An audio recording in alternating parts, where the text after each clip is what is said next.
from the Ticats Audio Network. This is the CFL This Week with Bubba O'Neil.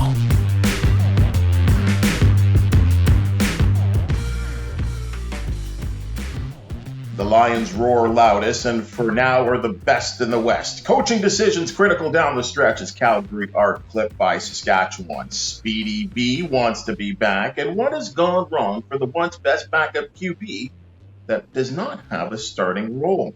This is the CFL This Week on the Ticats Audio Network. I'm Bubba O'Neil. Thank you for checking us out. You have caught the number one podcast for CFL talk and opinion with the nation's top broadcasters, analysts, and columnists. Now, speaking of, let's introduce our dual crew. Now, no one breaks down a ball game better on TSN. He is the voice of the TSN on spread. Just change that, the CFL on TSN. Duane, Forde, thanks for checking us out as always. It's appreciated. Always a pleasure, my friend. And he is the rookie of the cast here. We're glad to have him from the Winnipeg Free Press. Let's introduce Taylor Allen. Taylor, thanks for joining us. Thanks for having me. I'm very excited to be here. Well, let's start right with you. I mean, those Lions, they just put the beat down on the Bombers 30-6, and they did so right at IG Field. Did anyone see that coming?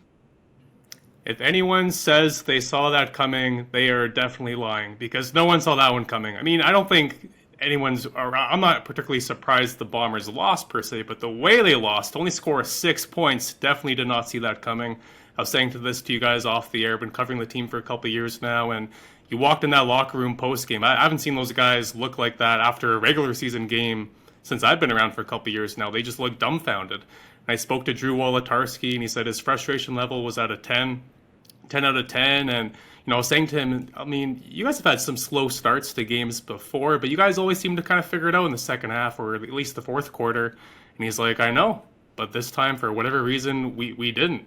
So, yeah, this definitely makes the West a lot more interesting. I know BC had a 2-0 start, but, I mean, people are still kind of putting the Bombers on that pedestal, right? But now that they just got punched in the mouth by the Lions, the whole league, and especially the West, is a lot more interesting moving forward. Duane, what do you think?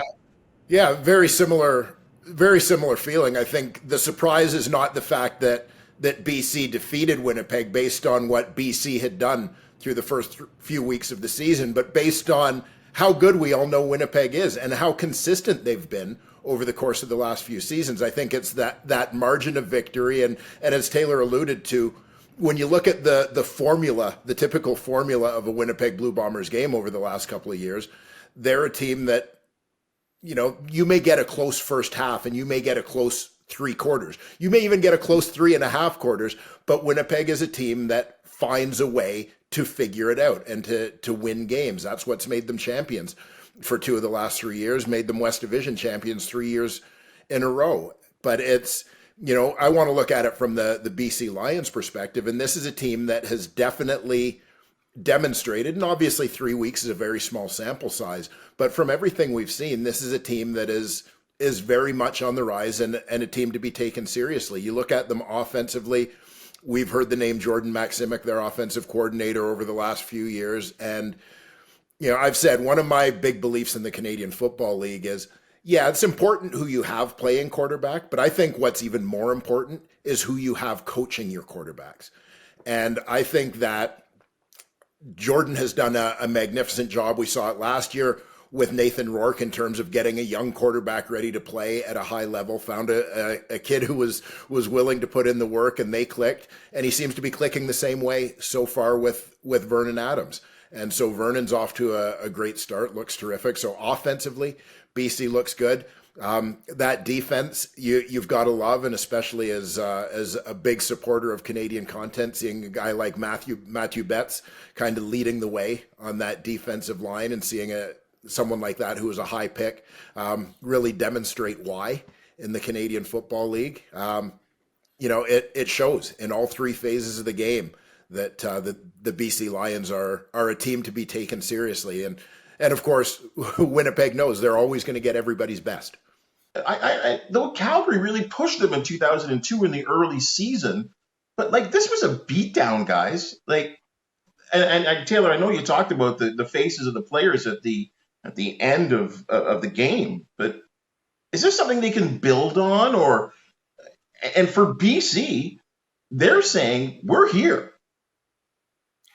Yeah, for the Bombers, they scored 87 points in the first 2 games of the season, and we were all, singing their praises and whatnot, because that's the most points they've scored in the first 2 weeks of the season since 1987. And they did it without Kenny Lawler, who's arguably the best receiver, and he's still away from the team right now. So again, everyone's been singing their praises, talking about how great of an offense they are, and then, to be held to 6 points. I know BC's defense has been lights out. They're arguably, the top unit in the league right now, or they are the top unit in the league right now.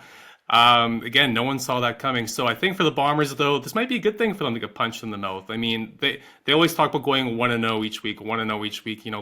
They never, tout themselves bigger than what they are, kind of thing. But everyone else kind of has, in the media and just people around town. Everyone just assumes that this team could walk to the Grey Cup, but it's not going to be that easy. So for them to maybe, get dealt this, blow this early in the year, yeah, it might be a good thing for them.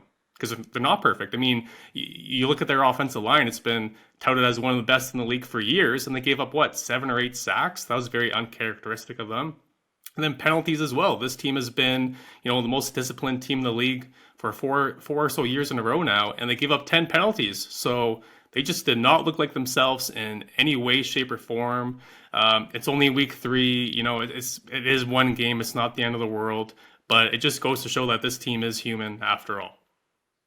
Taylor, the best part, or at least the shocking part, other than the score, was listening to the fans at IG Field booing their team. I don't know when's the last time that's happened, and they were letting them really have it in that fourth quarter as well, too.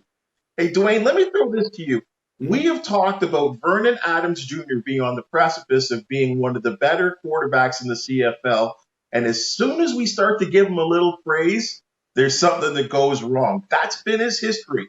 But from preseason and through these first 3 games of the regular season, he's been on point. Yeah, he certainly has. And it's, I think, a couple of factors that have impacted Vernon. I think that there was a very good fit between he and Kahari Jones in 2019 when he had that breakout season in Montreal, and certainly looked like he was well on his way to living up to the hype. You think back to when he first came into the league in his first go-round with the Alouettes, and they had acquired his rights from BC for a first-round pick, and this was a guy that we all thought was the next great Canadian Football League quarterback, and recognizing that might take some time, and he bounced around a little bit to start his career, but 2019 really looked like he was on his way.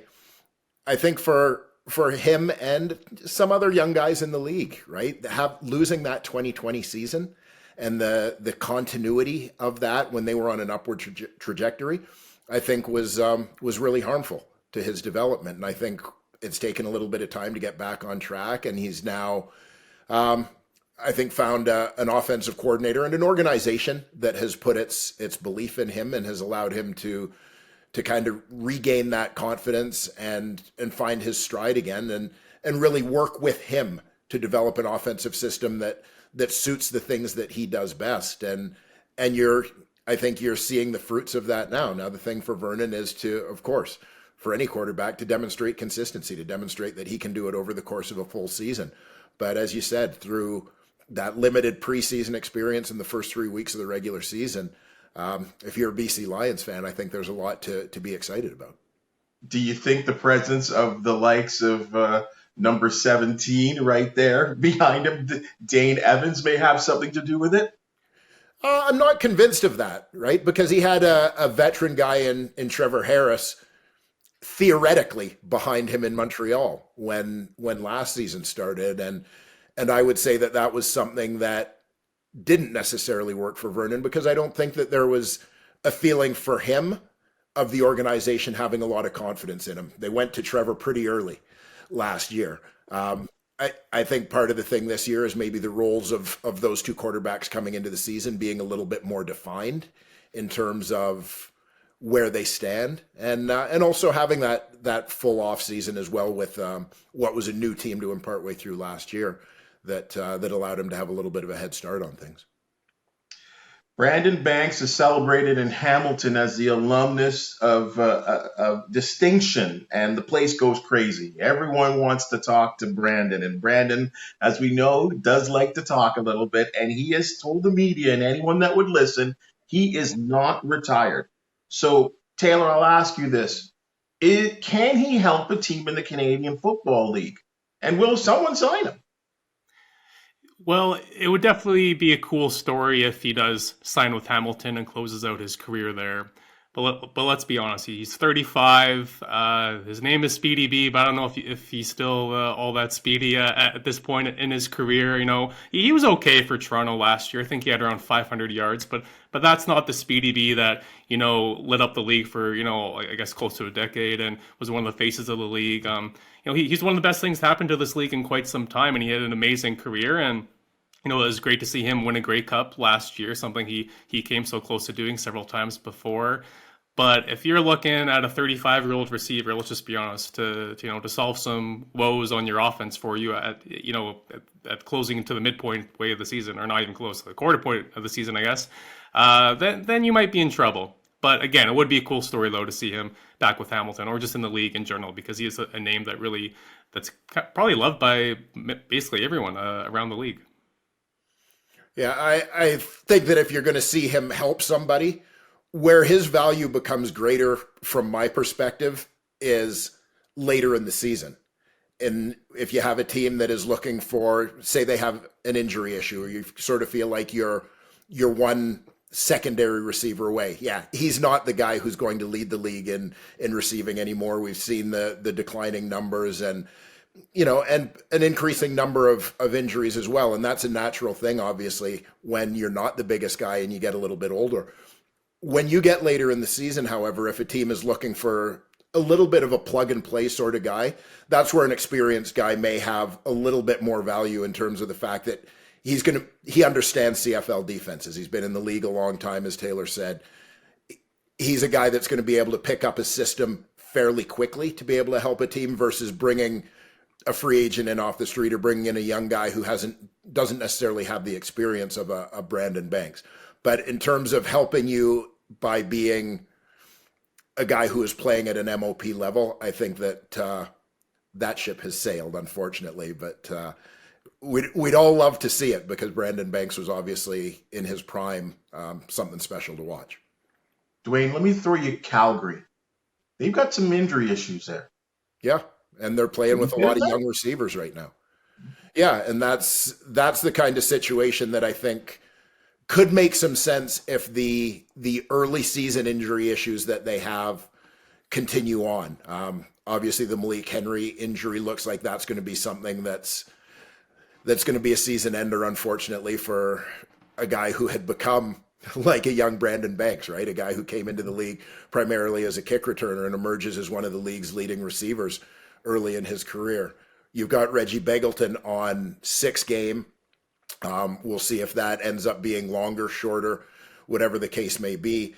I found myself wondering a little bit when you mentioned Calgary specifically and that unique situation, right, of starting not just 3 rookies, 3 Canadian rookies, and you've got a young guy in Odoms Dukes as well, who they've leaned on pretty heavily in the early part of the season. I wondered for a team like that if they felt like there was a pressing need for a veteran guy, if they might look to a guy who had been there before, like a Kamar Jordan, for example. Right.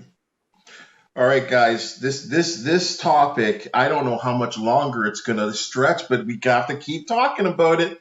The Elks' home losing streak is now up to 19.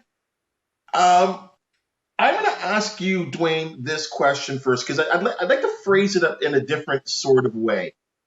I don't think every player on that roster has been there for all 19 games. Right. But as they play week after week after week, do you think players concern themselves with this streak as they prepare for their opponent on a weekly basis? Yeah, and it's interesting that you ask that because it's something I've thought a little bit about. And I remember a conversation a number of years ago when Hamilton was a struggling team. And Marcel Belfait was the head coach at the time. And, Marcel had just taken over as coach. The team was having a hard time. And I remember having a conversation with him about their losing streak at the time. And he was explaining to me about some of the young guys on the team, guys who were new to the team, had sort of been there, much like the new guys in Edmonton, who have been there for 2 months. And yet you get guys after a loss going, oh, I can't take all this losing, and here we go again. And a lot of it has to do with whether they read it in the media, whether they're being asked about it, or so on. And you have some of these guys who have lost 2 games, have lost 3 games, whatever it's been, have had nothing to do with this extended losing streak, that these guys shouldn't be bearing the weight of it. But the reality is that they do, because they're surrounded by it. And so as much as, I do think that players in game, as the game is going on, you're worried about each play and so on. You're not thinking about the streak. I think you genuinely are focused on one game at a time. And that was always my approach as a player. That always was the approach I felt, at least, of my teammates. I was fortunate to play more on teams that had winning streaks as opposed to losing streaks. But, I had a couple of years with some bottom feeders and had a little bit of, and I do think that you're focused mostly on the play at hand, the game at hand, and so on. But it's those moments maybe before the game and after the game where it pervades your thoughts a little bit more than it should. Taylor, is this kind of our fault? Like mainstream daily media guys asking the question, sticking the microphone in front of these players' faces? Are we part of the problem? It's never the media's fault. We're never part of the problem. Duane, I got you kind of out of that a little bit. You still got to play a bit of player in you. But I mean, those questions have to be asked, right? I mean, with the way this team's losing, and as long as they have been losing, I mean, what else can you even really ask these guys about, right? So, but you would have to think, though. I mean, I think we've seen the Taylor Cornelius experiment play out. So you'd have to think Chris Jones would be on the phone, or at least if you're an Edmonton fan, you'd hope that he'd be on the phone calling BC, asking about Dane Evans. Not that I personally think Dane Evans would be the savior to all their problems, but I'm pretty sure he'd be an upgrade at the very least. But it's kind of funny. The other day, though, I was just browsing online and I saw someone on Twitter mention how Edmonton traded their rights to Chad Kelly to Toronto at the end of 2021, and for Nick Arbuckle. Sorry, I should add that. So you'd kind of wonder what this Edmonton franchise would look like right now if they had Chad Kelly under center for them. There would be, at the very least, some more excitement surrounding Edmonton. But looking back, that trade obviously did not play out very well for the Elks. And ever since then, they have not been able to find a quarterback. So, tough times for Edmonton, for sure. But Duane, is it all on offense? Is that where it starts with this team, and why, at least recently, why they've lost 19 in a row at home? I do think that's a big part of it. The bottom line in this league, people can throw out the offense sells tickets, defense wins championships. This is the Canadian Football League. You've got to score points to win. I mean, look at the Hamilton Tiger Cats, right? I mean, that's another perfect example. It doesn't matter what else goes on in the course of the game. The bottom line is you need to score to win. And, in Hamilton in Edmonton rather, and looking at the Taylor Cornelius situation, it's a difficult one, because you look at quarterbacking situations around the league, there's not necessarily the depth that we've enjoyed in some past eras, past generations in the Canadian Football League. And it is so critical that we start finding ways to recruit, develop, and retain quarterbacks in this league, because it's such a quarterback-driven game. Well, right there, Duane. Sorry to stop you there, but where's Trey Forde in this? Yeah, well, I mean, they suggest that he's coming off a collarbone injury. Whether he was healthy enough to be on the roster or not, I think is open to debate. But I think he's a guy that's got to be in the mix, right? He played in week 1 last year as a true rookie coming out of the University of Waterloo, yet to see action this year. But you've got to think that he's going to be a consideration now. The game should be slowing down for him a little bit in year 2. And you look at the athleticism, that he's a guy who might be able to make some things happen when plays break down.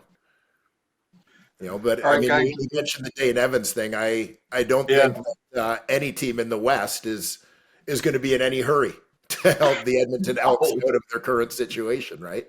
So it would you come at start quite a looking at the cost. East, and I don't know if there are any answers there, because I think there are some teams dealing with the same depth issues at quarterback already.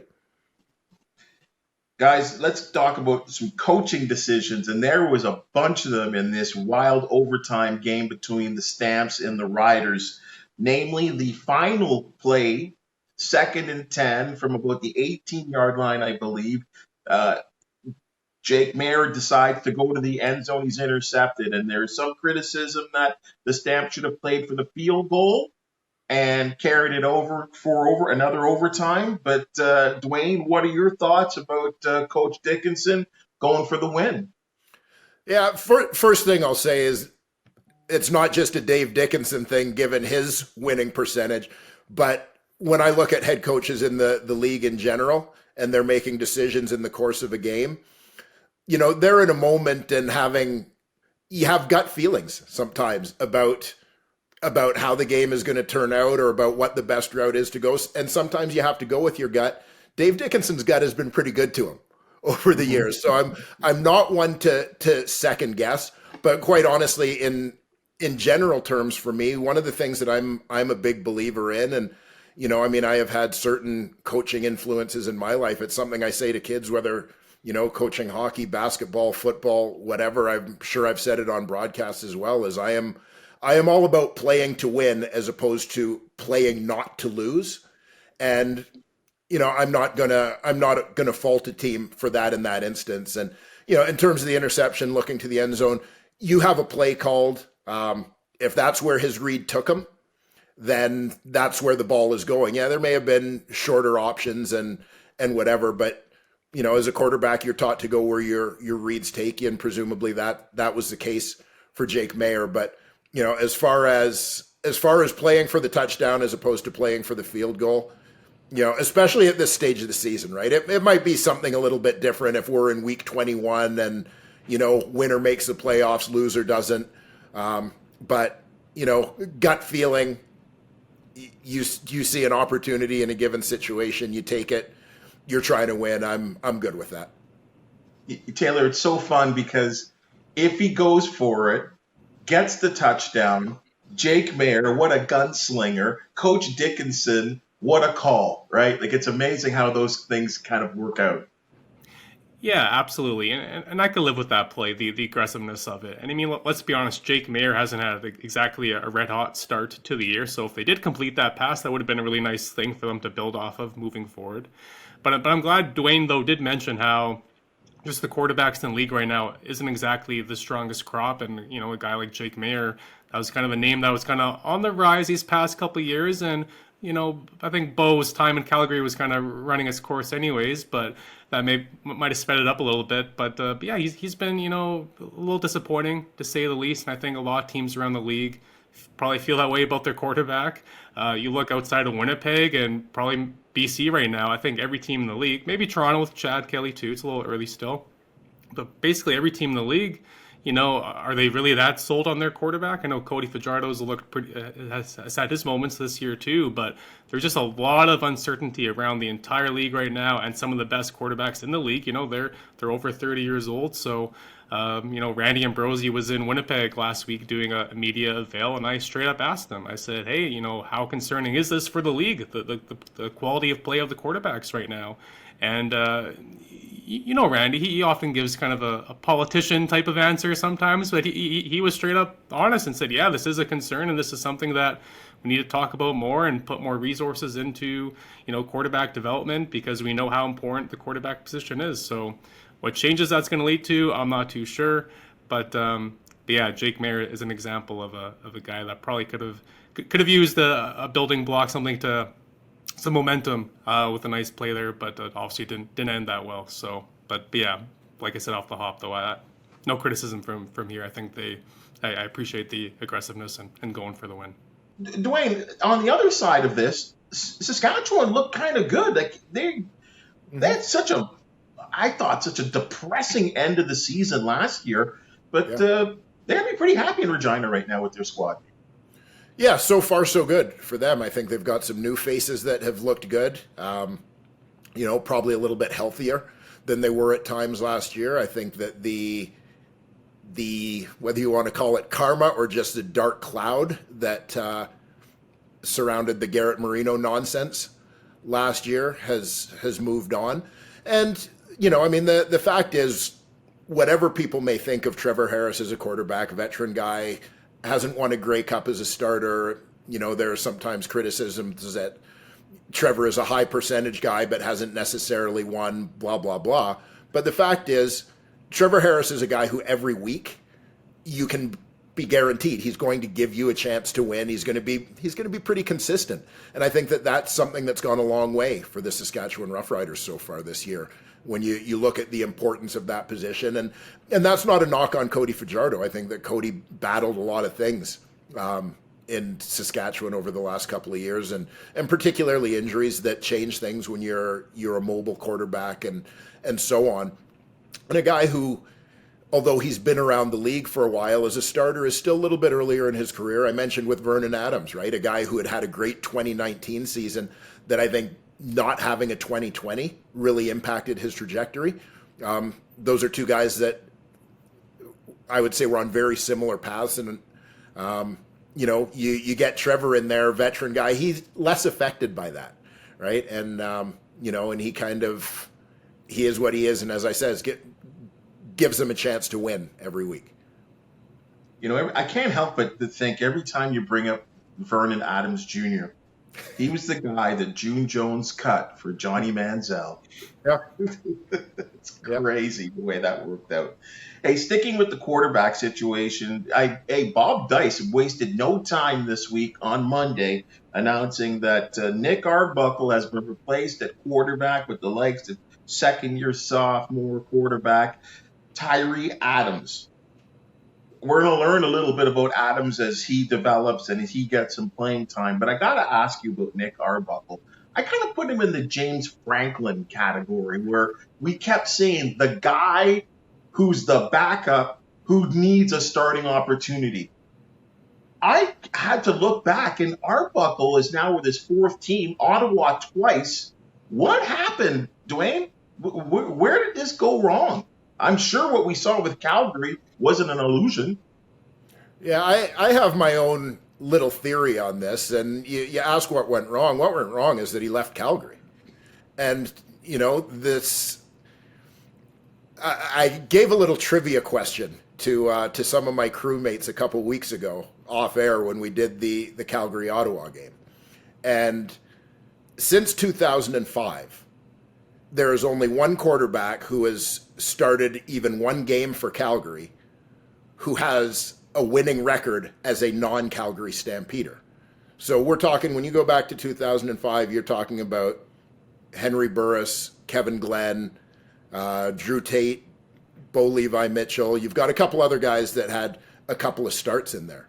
But the fact is, Drew Tate, who went 1-0 with Ottawa after he left Calgary, is the only guy who has a winning record with other teams. Henry Burris's record is, and Henry's my guy, and no question Hall of Famer. Henry has a losing record as a non-Stampeder.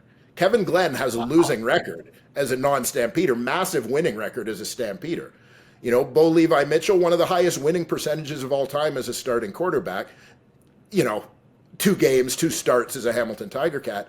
But, you're not, Dorothy, you're not in Kansas anymore. It kind of seems to be the situation for quarterbacks when they leave Calgary. And I think when the credit to me goes to the Calgary Stampeders organization, when you've got John Hufnagel, and look at the quarterbacks John Hufnagel has worked with and had success with, not just in the Canadian Football League, but during his time in the NFL as well, right? So you've got a guy like that at the head of your organization.